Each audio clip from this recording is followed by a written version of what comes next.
So why is now the right time for more concerted action on the sharing of services within local government? Well, we have a new CBI report, Shared Services in Local Government, This is the Time.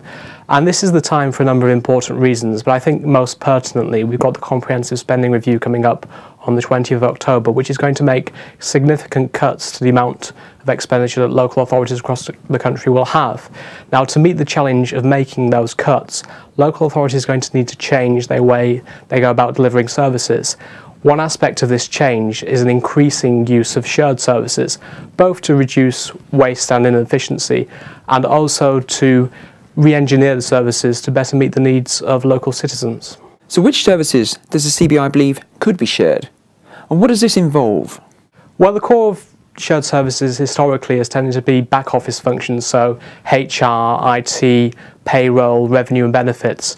And it's very much the case that we need to see more progress on this core of the shared services agenda. I think everyone in the sector accepts that we haven't seen enough progress, but there's also a real opportunity for increased sharing of frontline services, so anything from education to street scene to roads to highways, all great opportunities to develop frontline shared services. So what does the CBI want to see happen? Well, we're making a number of important recommendations in this report. I'd just like to highlight three of them.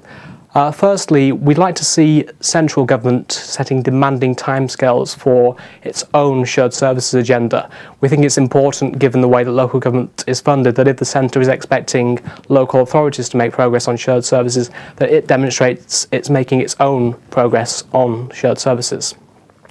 Secondly, we'd like to see the progress on shared services that local authorities have made being used as evidence when communities and local government are making funding decisions, a kind of carrot and stick approach, if you like.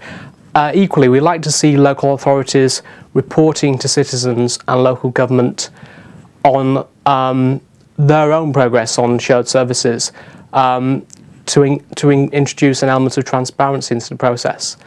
And thirdly, and perhaps most importantly, we like to see a real move towards sharing chief executives.